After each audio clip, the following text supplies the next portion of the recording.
Hello dear viewers, welcome to my YouTube channel. I am Rajesh Patil and today we are starting with the second part of the poem The Inchcape Rock by Robert Southey. The poem, it was written in 1802. Actually, it's a story belonging to the 14th century, and the theme of the poem is what you sow, you will reap. There are two characters in the poem. Number one, Abbot of Aberbrothock, a kind monk and the hero of the poem. The second character, Sir Ralph the Rover, a jealous pirate and a villain in the poem. The Abbot of Aberbrothock places a warning bell on the Inchcape Rock. The whole story revolves around the Inchcape Rock. But one fine day, the rover detects the bell and had a wicked plan in his mind. That's the recap. Now, the second part story begins. We are starting with stanza number 9.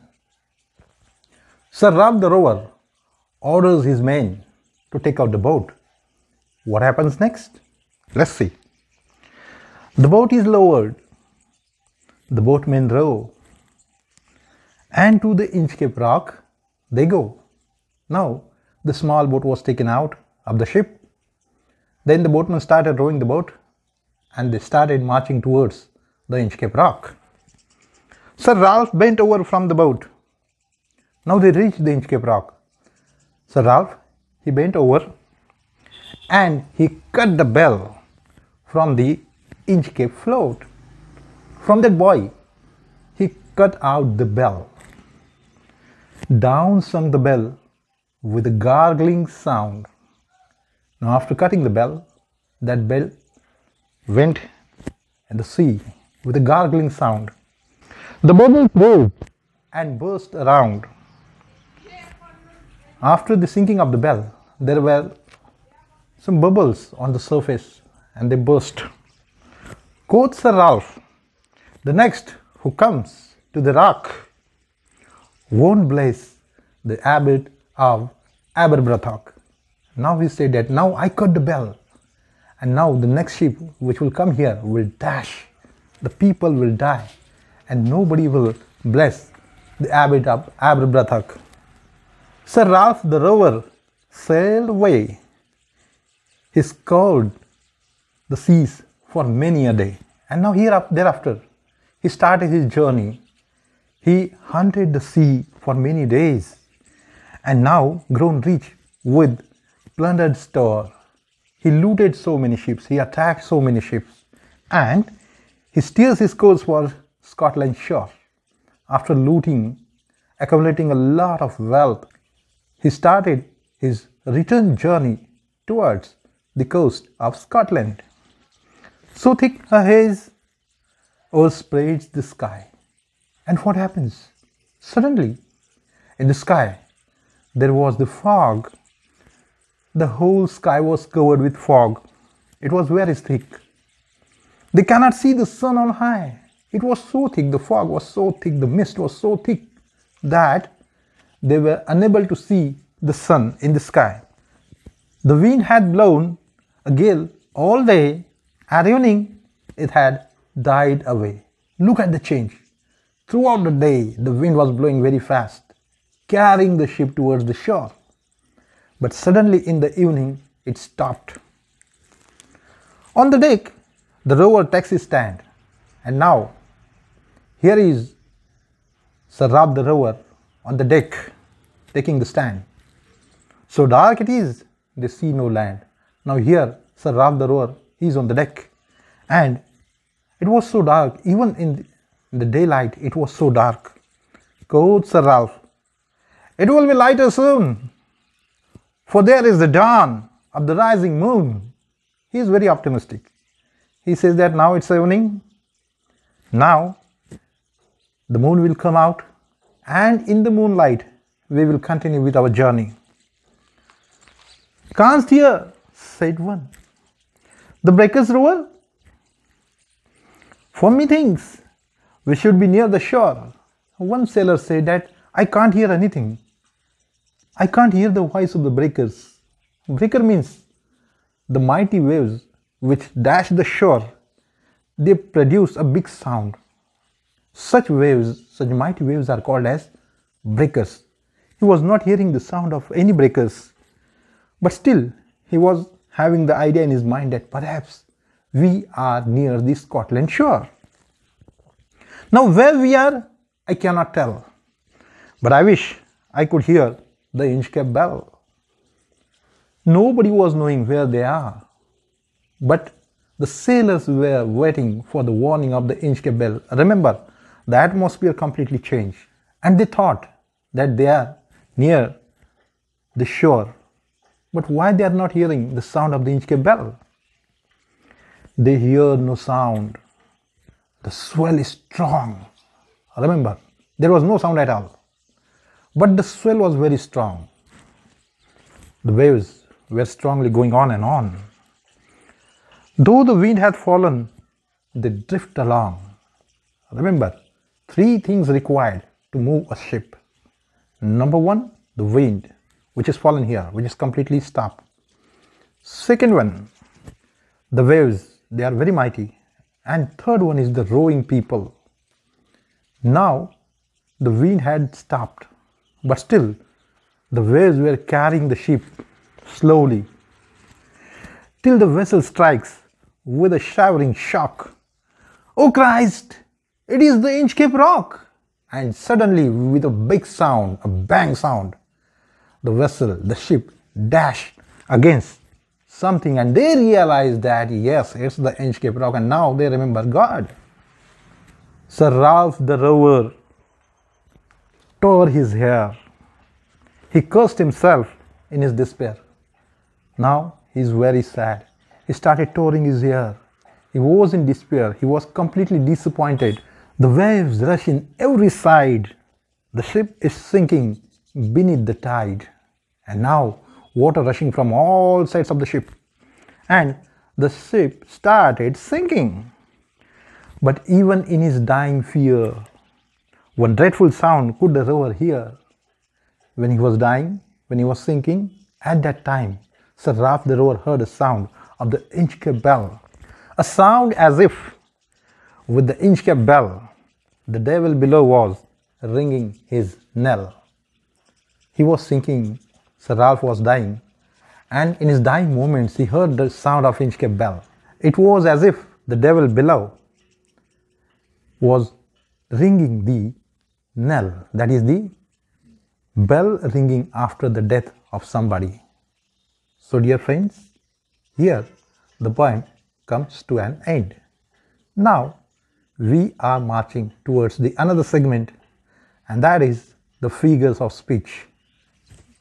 Dear viewers, now we are about to discuss the figures of speech in the poem. But before that, we must know what the figures of speech are and why they are used in the poetry. You might have seen the lessons, the prose. They have big sentences, big words, long paragraphs, so many pages. And because of that, it becomes very lengthy to read. But look at the poems. In poetry, you may find the poems are very short, small lines, some small sentences, beautiful words, small lines, little stanzas, and most important, they have a musical quality. You can sing the poem. No stir in the air, no stir in the sea. The ship was as still as she could be. Any poem you can sing. But is it possible about the prose, the lessons? It's next to impossible. And remember friends, to attach the rhythm, the rhyme, the poet uses figures of speech to give this musical quality. He changes the words, he changes the word pattern. He attached some rhyme, some other scheme. And because of all this, he uses the figures of speech. And so, to learn the figures of speech is very important. It's kind of ornamentation. Look at the new bride. She wears necklace, the ring, the nose ring, the anklets, the bracelet, so many golden ornaments. And remember, figures of speech are the ornaments of language to beautify it. So these figures of speech beautify the effect of the language. So here we have to start. But first of all, the definition. Figures of speech, it's a word or phrase used in a different way from its usual meaning in order to create a particular mental picture or effect. It's the definition by the Oxford Dictionary. We are starting with the figures of speech. Number 1, alliteration. The most used figures of speech in this poem is alliteration. Alliteration is the use of the same letter or sound at the beginning of words that are close together. Some examples. Number 1, and over the waves its warning rung. Here the W sign has been repeated. Second, the bubbles rose and burst around. The B sound has been repeated. Third, the ship was as still as she could be. Here the S sound is repeated. Even in the names, Abadab Abrabrathak, A sound is repeated. Ralph the Rover, the R sound is repeated. So these are the examples of alliteration. Number 2, personification. Personification is the act of representing objects or qualities as human beings. That is the definition of the Oxford Dictionary. Some examples. Number 1, the sun in the heaven was shining gay. Here the sun has been supposed to be very happy. That is the human quality. Second, the wind had blown a gale all day. At evening it had died away. Here the wind has been supposed to be died. Actually it stopped. Dying, that is the quality of human beings. So these are the two prominent examples of personification. Number 3, inversion. Inversion is a term used to refer to the inverting of the normal word order in a sentence or phrase. Now, here are some examples. 1, and to the Inchcape rock they go. Actually the sentence should be they go to the Inchcape rock. But here the sequence of the word has been altered. Number 2, down sung the bell with a gargling sound. Here again the sequence of the sentence has been changed. It should have been with the gargling sound the bell sung down. Third one, on the deck the rower takes his stand. Here it should have been the rower takes his stand on the deck. But here again the sequence of the sentence has been changed. So these are the examples of inversion. Dear viewers, have you seen the Star Wars movie series? There is a very famous character, Master Yoda. He always speaks in inversion. If you haven't, please watch the Star Wars and enjoy the inversion by Master Yoda. Number 4, repetition. Repetition usually repeat single words or short phrases, but some can involve the repetition of sounds, while others might involve the repetition of entire sentences. So, here are some examples. Number 1, no stir in the air, no stir in the sea. Here the word stir has been repeated. Second, his heart was mirthful to excess. but the rover's mirth was wickedness. Here the word mirth has been repeated, so it's repetition. Number 5. Number 5. Onomatopoeia. Onomatopoeia is the effect produced when the words used contain similar sounds to the noises they describe. And here are the examples. Number 1. The seabirds screamed as they wheeled around. The seabirds and their sound, that is screaming. Number 2. Down sung the bell with a gargling sound. Here, the sound gargling is the actual sound produced by the bell while singing. Number 6. Antithesis. Opposite or strongly contrasting ideas are placed in sharp juxtaposition and sustained tension. So here are some examples. Number 1. So little they rose, so little they fell. Here two contrasting ideas, rising and falling, are put together. Number 2. For there is the dawn of the rising moon. So here the dawn and the rising of moon, these two contradictory ideas are placed together. Number 7. Apostrophe. It's an exclamatory figure of speech. It occurs when a speaker breaks off from addressing the audience and directs speech to a third party. And there is only one example of this figure of speech in this poem. And the example is, "Oh Christ, it is the Inchcape rock." Actually, while dying, the sailor exclaims, "Oh Christ," the third party. And that's all in the figures of speech. Now, we are moving towards the next segment. Dear students, now we are moving towards the most important segment, and that is poetic appreciation. In the new syllabus, you will have to write the poetic appreciation, and it carries 4 marks. So today we are starting with that one.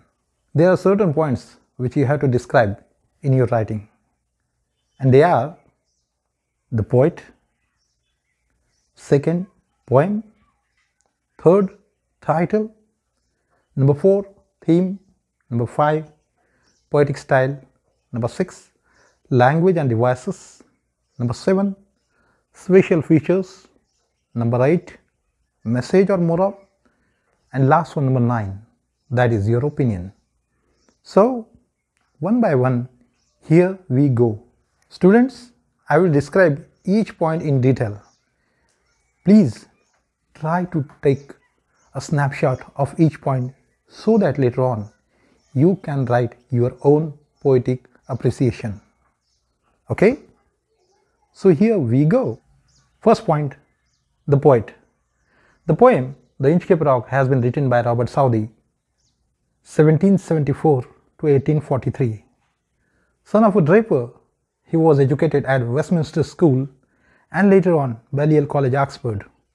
His famous poems are The Scholar, The Battle of Blenheim, Bishop Hatto, and The Inchcape Rock.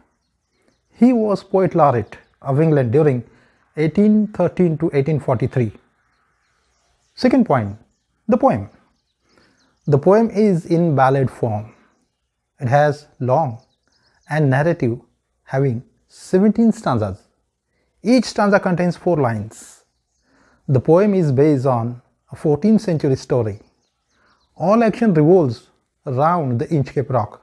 So, the title, The Inchcape Rock, is apt and justifies. Third point, the theme. The theme of the story is based on the perennial struggle in between good and evil. There are 2 characters, Abbot of Aberbrothock, the kind monk and hero of the story, and Sir Ralph the Rover, a jealous pirate and villain in the poem. He cuts off the warning bell placed by Abbot of Aberbrothock and meets a tragic end later on. Next one is poetic style. The poem is written in couplet form with matching rhymes. Nature imagery, mention of supernatural elements heighten the impact of atmosphere. It's a ballad narrating a 14th century story. The beginning is joyful, middle part depicts evil deeds of the pirate, while the end paints a horrible picture of the tragic end of the villain. The next one is language and poetic devices. The language is simple, apt, meaningful, and according to the 14th century atmosphere. Use of medieval English words like canst, hath, quoth, blessed, methinks, etc. create a perfect atmosphere. The use of nature imagery and supernatural elements add to the glory. Frequent use of alliteration, repetition, and other figures of speech like simile, apostrophe, inversion, personification, antithesis, and onomatopoeia beautifies the whole poem. Next point is special features. The story and its treatment with master skill, painting the word canvas of the 14th century, use of perfect imagery, and the poetic justice are some of the special features of the poem. Second last point, the message or the moral. The message, what you sow, you will reap, is delivered emphatically through the story. Those who work for the welfare of others get laurels, and the evil minds get due punishment from nature is the moral of the poem. And the last point is your opinion. The language, its apt use, the story, and the moral is praiseworthy. The end compelled to introspect and confirmed my faith in nature. So I like the poem. And students, that's all in the poetic appreciation. Dear viewers, thank you for your tremendous response to my very first video. And I would like to continue with same types of video in future also. So thank you very much. Dear viewers, now the poem The Inchcape Rock comes to an end. I have prepared that ship which you have seen in the first part for 3 months. It took 3 months to prepare that ship. And now in the very next video you will also see something very extraordinary, some new material, some innovative method. So keep liking, sharing, and please don't forget to share and subscribe this video to mostly the 12th standard students. I hope you enjoyed this presentation. Thank you.